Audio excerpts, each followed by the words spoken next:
Promoting বিবাদে হুমকি মারধরের অভিযোগ, একেবারে বাড়ি থেকে তুলে নিয়ে গিয়ে মারধরের অভিযোগ এবং সেই অভিযোগে বেলেঘাটা তৃণমূল নেতা রাজু নস্করকে গ্রেপ্তার করা হয়েছে এবং তার 19শে ফেব্রুয়ারি পর্যন্ত পুলিশ হেফাজতের নির্দেশ দিয়েছে আদালত।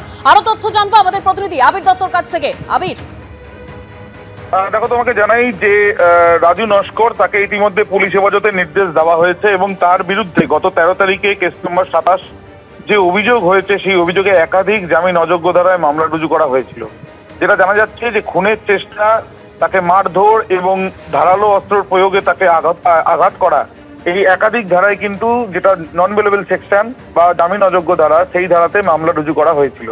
প্রসঙ্গত তোমায় জানাই যে গত 6 তারিখে একজন ব্যক্তি তিনি যে লিখিত অভিযোগ করেন যে তাকে বাড়ি থেকে তুলে নিয়ে গিয়ে তাকে মারধর করা হয় এবং তার অভিযোগ হচ্ছে তাকে তার যে জায়গায় তিনি ভাড়া থাকেন সেখান থেকে উৎখাত করে সেখানে প্রমোটিং করার জন্য তার উপরে চাপ দেওয়া এবং না মানলে তার বাড়ি জ্বালিয়ে দেওয়া হবে এমনও অভিযোগ করেছিলেন তিনি, এবং তার সম্পূর্ণ অভিযোগটাই রাজু নস্কর এবং তার দলবলের বিরুদ্ধে।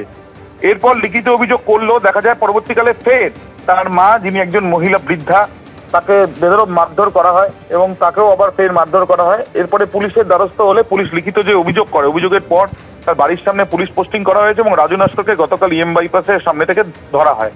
আজকে যখন আদালতে পেশ করা হয়, রাজু নস্করের আইনজীবী তিনি জামিনের আবেদন করলেও সেই আবেদন খারিজ করে দেয় আদালত।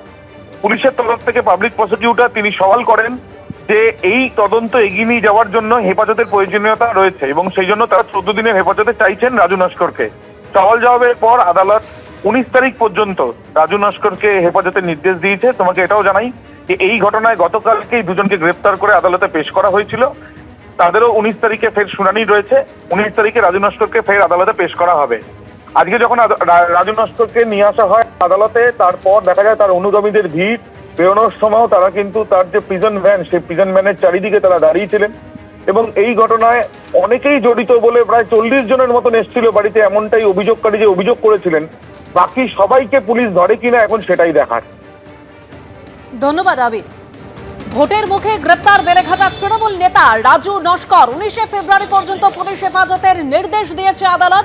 রাজু নস্করের বিরুদ্ধে খুনের চেষ্টা সহ একাধিক জামিন অযোগ্য ধারায় মামলা দায়ের করা হয়েছে এবং আজ জামিনের আবেদন করে ধৃত তৃণমূল নেতার আইনজীবী। রাজু নস্করের জামিনের বিরোধিতা করে পুলিশ। 14 দিনের জন্য হেফাজত চায় পুলিশ এবং 19 তারিখ পর্যন্ত পুলিশ হেফাজতের নির্দেশ আদালতে। অভিযোগ করেছে কমপ্লেন্ট ওয়ান দিলীপ দাস যিনি ছিলেন, তিনি অভিযোগ করেছিলেন। ইনগ্রিডিয়েন্টস হচ্ছে যেখানে বলছে ডিফেন্স ডিসক্লোজ করা উচিত না, বলছেন এনার পরামর্শে ওইটা হয়েছিল। তো কারো পরামর্শে এইটা হয়েছে, সেই জায়গাটা 307 আমার এতে যতটা আইন আমরা বুঝি তাতে আসে না, কিন্তু যেহেতু একদম প্রাইমা ফেসি সেহেতু উনি রাখলেন, ইনভেস্টিগেশন অথরিটিকে একটা ইনভেস্টিগেশনের সুযোগ দিলেন। 19 তারিখে এটার বেলমুভ হবে দুটোরই। আপনারা জানেন এসআইআর এর শুনানি গতকালই শেষ হয়েছে, কিন্তু কোথাও কোনো অসুবিধে থাকলে সরাসরি জানানো যাবে কমিশনকে, সিও দপ্তরকে। এবার আপনাদের জানিয়ে রাখি ঠিক কি ঘটেছে। ভোটার তালিকায় দেখা যাচ্ছে যে বাবার বয়সের থেকে 5 বছর বেশি বয়স রয়েছে মেয়ের। শুনানিতে ডাকায় নদিয়ার কালীগঞ্জে বিএলওকে মারধর করা হয়েছে, এই অভিযোগ সামনে এসেছে। গুরুতর আহত অবস্থায় শক্তিনগর জেলা হাসপাতালে চিকিৎসাধীন বিএলও আলী সাহেব শেখ। কমিশনের তথ্য অনুযায়ী বাবার থেকে মায়ের বয়স 5 বছর বেশি। শুনানিতে তাই ডাকা হয়েছিল আরিফা বিবিকে। মহিলার সঙ্গে তার বাবার কোনো লিঙ্কই মেলায়নি, এমনটাই দাবি বিএলওর। আরিফা বিবি অবৈধ ভোটার, নির্বাচন কমিশনকে জানায় বিএলও। ভোটার তালিকায় নাম তোলার জন্য চাপ দেওয়া হচ্ছিল, দাবি কালীগঞ্জ ব্লকের আশাচিয়া গ্রামের 80/225 বুথের বিএলও। আর নাম না তোলায় চড়াও আরিফা বিবির স্বামী আইতুল্লাহ শেখ সহ কয়েকজন। মাথায় আঘাত, রক্তাক্ত অবস্থায় উদ্ধার করা হয়েছে ওই বিএলওকে। আমি আসছি কালীগঞ্জ বিধানসভার 225 পার্টির BLO. Animation form fill up করার পর আমার বুথে ড্রাফট লিস্টের নাম আছে 634 জন। তার মধ্যে লজিক্যাল ডিসবাস, সেলফ, নমিনেটিং মিলে আমার 185টা হিয়ারিং হয়।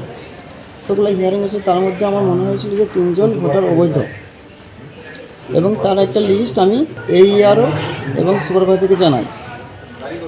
এই 3 জনের মধ্যে 2 জন ভোটার আমাকে টাকা দিয়ে অফার করে যে নামটা তোলার ব্যবস্থা করেছিল, কিন্তু আমি রাজি হয়নি। বললাম এটা তো বাবার থেকে 5 বছরের বয়সে বড়। তো এটা হিয়ারিং হয়ে গেছে গত মাসের 24 তারিখ। এখন তো আর কোনো অপশন নাই, আর অপশন তো আমার হাতে নয়। ঊর্ধ্বতন কর্তৃপক্ষ ইআরও মাইক্রো অফিসার সামনে হিয়ারিং হয়েছে, তারপর আমি কিছু বলতে পারবো না। আমি যখনই বলছি কিছু বলতে পারবো না, তখন আমাকে ওই সাইডে কার্ড ছিল সামনেই, ওই কার্ড দিয়ে আমাকে দুপাটে মারতে লাগে 3-4 জন। তারপর আমি ধাক্কাধাক্কি করে কোনো রকমে সরে আসতে যাই, কিন্তু সরে আসতে পারিনি। তারপর আশপাশের লোকজনকে আমাকে আটকাই, তখন আমার মাথা ফাটা ফেটে সব ব্লাড নামতে লাগে এবং আমাকে শাটারের ভেতরে ভরে আটকে রাখে। ওরা সমানে শাটার ভাঙার চেষ্টা করে। তারপর ওরা যখন লোকজন হাজির হয়ে যায়, তখন ওরা ওখান থেকে পালিয়ে যায়। এবিপি আনন্দ, এগিয়ে থাকে, এগিয়ে রাখে।